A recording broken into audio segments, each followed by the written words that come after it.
Vous aussi, vous aimez les biscuits à la cuillère? Alors écoutez maintenant Perrine Deruel-Blanc qui nous explique en quoi un biscuit à la cuillère français est différent d'un allemand.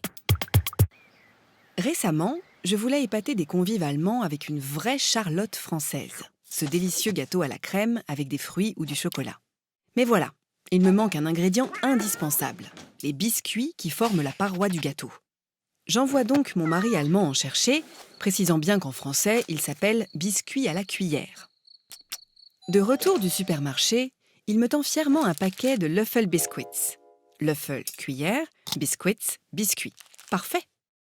Mais une fois le sachet ouvert, je découvre des biscuits tout durs, couverts de sucre en poudre. Rien à voir avec les biscuits moelleux et couverts de sucre glace dont j'ai besoin pour ma Charlotte. Je comprends vite le problème. Ces Löffel Biscuits allemands sont en réalité ce que nous les Français appelons boudoirs ou biscuits champagne, car on les sert volontiers pour accompagner les bulles. Le boudoir est apparu dans des soirées mondaines grâce à cet homme, Charles Maurice de Talleyrand-Périgord. Un personnage incontournable de l'histoire de France, connu pour avoir été de tous les régimes, retournant sa veste à chaque gouvernement du XIXe siècle, de l'Empire napoléonien à la monarchie de Juillet. Ce fin politicien a une manie, tremper un biscuit à la cuillère dans son verre de Madère. Sauf que ce biscuit a la fâcheuse tendance à s'effriter lorsqu'il est imbibé de vin. En voyant les grumeaux flotter dans le verre de Talleyrand, son cuisinier, le célèbre Marie-Antoine Carême, aussi appelé le cuisinier des rois, décide de transformer la recette afin de créer un biscuit plus fin, plus sec et plus craquant qui aura la particularité de ne pas s'émietter dans le verre de Monsieur le ministre.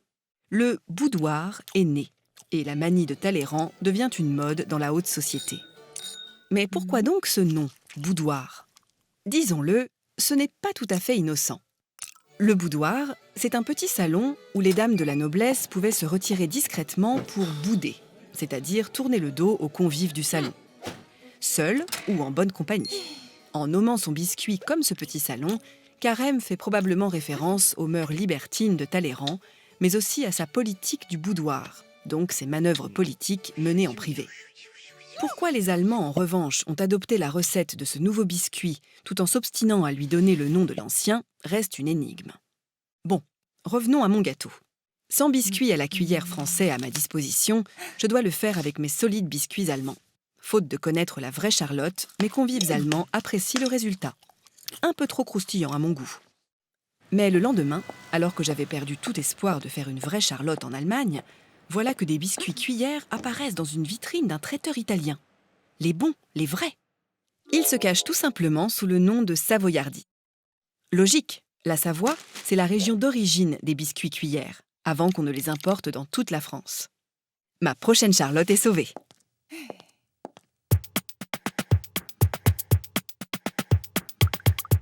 Ce soir, Claire Doutrio se penche sur l'histoire du mot « France ». Un sujet incontournable pour carambolage, bien sûr. Un sujet historique qui réclame un peu de concentration. Vous êtes prêts? Bon, aujourd'hui, nous allons nous pencher sur l'origine du mot France, français, française. Savez-vous que nous, les Français, nous tenons notre nom d'un peuple d'origine germanique? Mais n'anticipons pas. Qui sont les ancêtres des Français? Les Gaulois, bien sûr. Astérix et Obélix en tête, tout le monde le sait. Ce que l'on sait peut-être moins, c'est qu'il n'y a pas si longtemps que nous, les Français, avons décidé que nos ancêtres étaient les Gaulois. Pourtant, la Gaule est loin d'être une entité claire, et quand Jules César se lance à sa conquête, il dénombre quelques 85 peuples gaulois qui n'ont pas de langue commune et qui se font la guerre la plupart du temps. Bon, en 52 avant Jésus-Christ, Jules César défait Vercingétorix à Alésia, et la Gaule se retrouve pour plusieurs années pacifiée, entre guillemets, en tout cas soumise à la domination romaine. La langue française, langue romane issue du latin, est évidemment un héritage de cette période gallo-romaine. Mais l'Empire romain périclite à partir du IIIe siècle après Jésus-Christ, ce qui va entraîner de profonds bouleversements en Europe. Car, la Légion romaine n'étant plus ce qu'elle était, les peuples germaniques, et plus largement les peuples du centre de l'Europe, envahissent et pillent les restes de l'Empire romain. Ce sont les Francs, les Alamans, les Saxons, les Huns, les Avars, les Bulgares, les Goths, les Vandales, pour ne citer que les principaux. Il est évidemment très intéressant de comparer la façon dont on nomme cette période selon que l'on est allemand ou français. Les petits Allemands apprennent à l'école qu'il s'agit de la grosse Völkerwanderung, de la grande migration des peuples, un terme positif à la connotation un peu romantique même. Les petits Français, eux, apprennent pour désigner ces mêmes événements qu'il s'agit des grandes invasions ou des invasions barbares, Invasion der Barbaren. Eh oui, tout dépend du point de vue duquel on se place. Rappelons que barbare est un mot d'origine grecque utilisé pour désigner ceux qui ne parlaient pas grec. Les Romains ont fini par appeler barbares ceux qui ne parlaient pas leur langue, le latin. Donc, durant ces Völkerwanderungen, les Francs, et notamment les Francs saliens, peuple germanique installé sur la rive droite du Rhin, traversent le fleuve à partir du IIIe siècle, envahissent les Ardennes et s'étendent peu à peu sur le territoire de l'ancienne Gaule.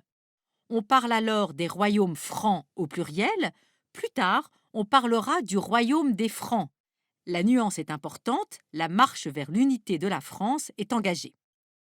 Au VIe siècle, le nom de Francia est employé pour désigner le royaume franc étendu à la Gaule. Puis, le nom de France désigne la région entourant Paris, comme en témoigne par exemple le nom de certaines communes comme Roissy en France.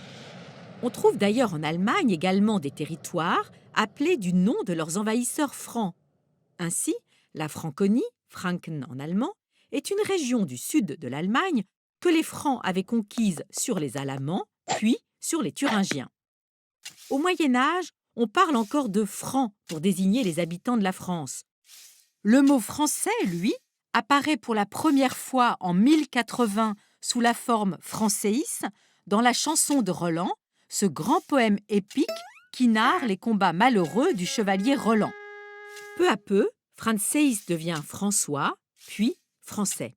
À propos, Frank ou Francus signifierait à l'origine libre ou encore hardi, supérieur, sans qu'on sache trop d'ailleurs si le mot a pris cette signification à cause du caractère des Francs ou si les Francs ont été nommés ainsi à cause de leur caractère. Pendant longtemps, les Allemands refusèrent de reconnaître aux Français le monopole du titre de descendants des Francs. Plus tard, ce sont les Français eux-mêmes qui auront du mal à accepter cette influence germanique dans leurs origines.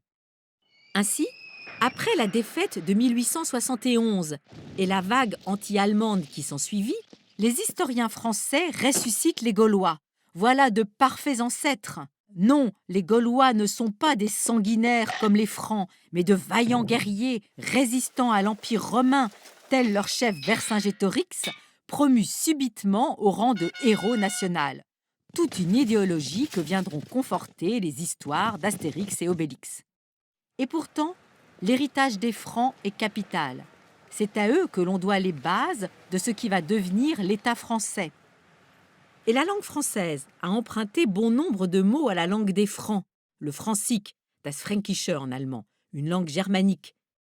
Quelques exemples : le hêtre, qui nous vient de Heistre, le fauteuil, de Faldistol, la framboise, de Brambees, la couleur bleue, de Blau, etc., etc. Et voici la devinette. Le plan qui va suivre dure 30 secondes. Où a-t-il été tourné ? En France ou en Allemagne ? Et où se cache l'indice ? Parce qu'il y en a un. Regardez bien.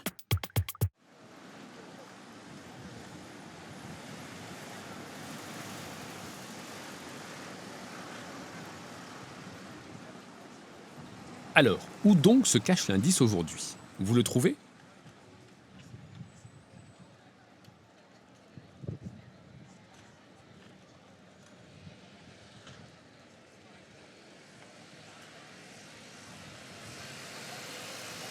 Vous avez la réponse et l'indice ? Allez vite sur le site internet de l'émission www.arte.tv/carambolage. 10 gagnants seront tirés au sort et recevront une petite récompense. Et voici maintenant la réponse à la devinette de la semaine dernière. Bon, cette fois, ce n'était pas si difficile. L'indice était cet urinoir public berlinois, là, derrière, le fameux café Art Eck dont Carambolage vous a parlé récemment. Nous étions donc en Allemagne.